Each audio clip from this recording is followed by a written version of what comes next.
Thank you, thank you. All right, so there was this one time I had to have an emergency brain surgery. Yeah, just like that, lying on a gurney. Doctors pumped me full of fentanyl for the surgery, and we're racing back to the operating room where they're going to remove a piece of my skull, and they're going to get in there and they're going to do some stuff that thankfully they knew how to do. A few weeks later, the nurse, she's in my room. She's talking to me. She's asking me, what day is it?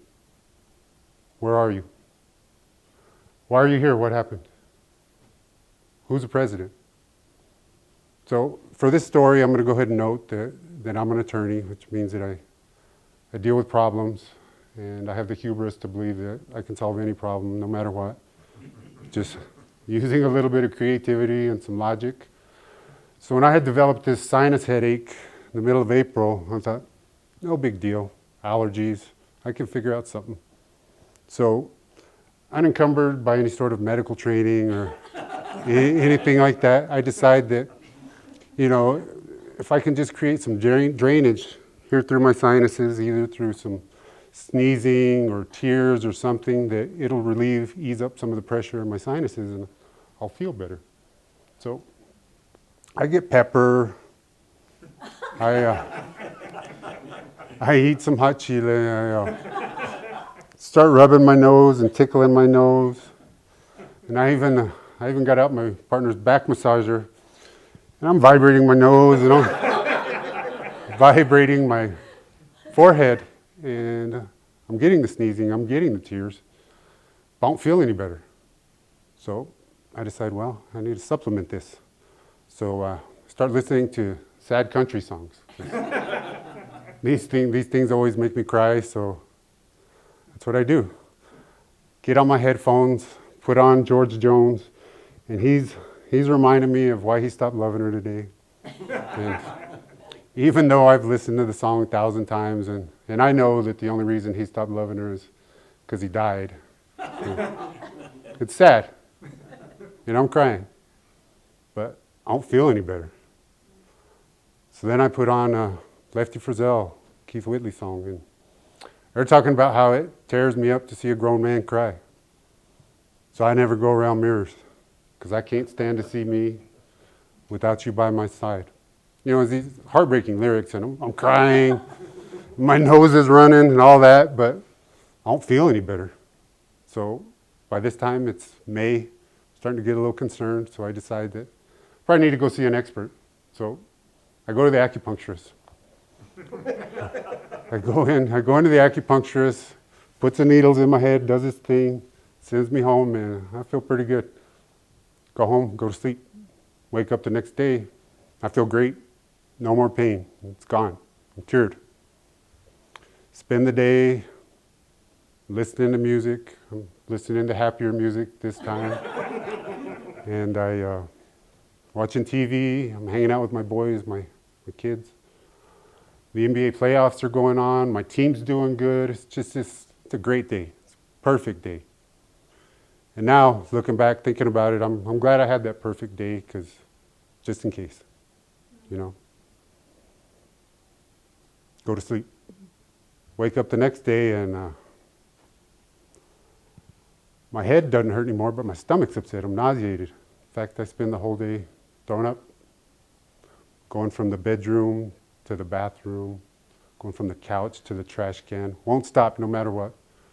You know, I'm thinking to myself, well, I just had that acupuncture.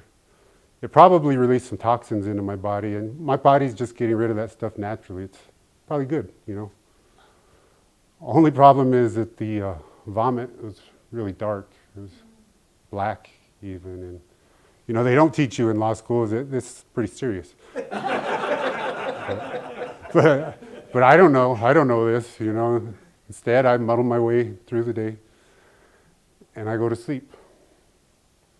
About midnight, I wake up because I have to pee. So going down the hall, going to the bathroom, and I come up on my partner who's coming out of the bathroom, going to bed.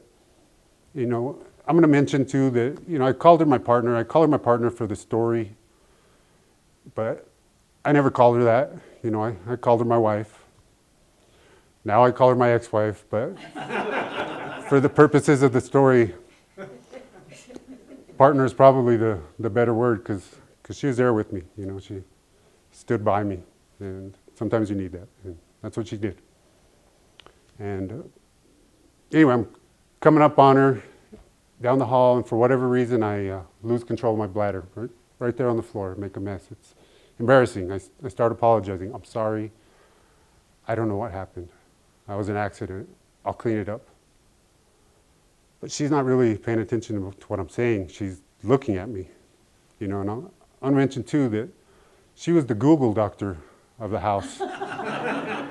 For the longest time, we didn't have insurance, so when we get sick, things like that, we'd go to her. So at this point in time, she's looking at me, checking me out, and she says, "What? What was that? What's going on?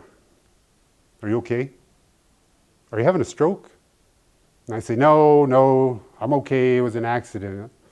Leave me alone. I'm embarrassed. I'll clean it up. But still, she's not really paying attention to what I'm saying. Instead, she decides that we probably need to go to the hospital.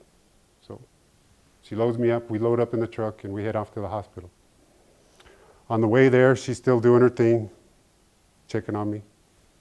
As we're going, she asked me, "What street is this? What color is the stoplight?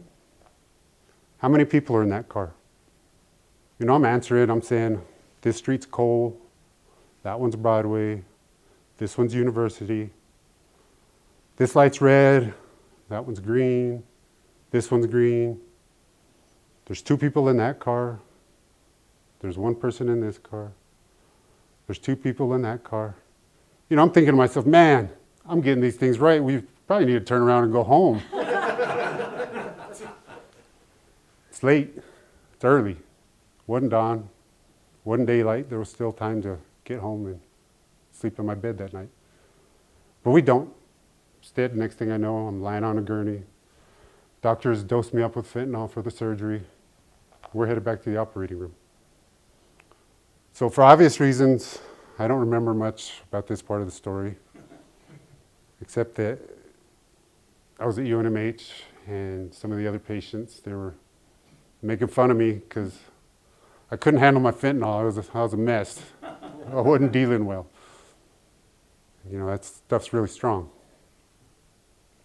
After that, I remember I come to, I'm in the ICU. My family has shown up. My mom was there. My partner was there. My kids were there, and the doctor, and he's talking to them.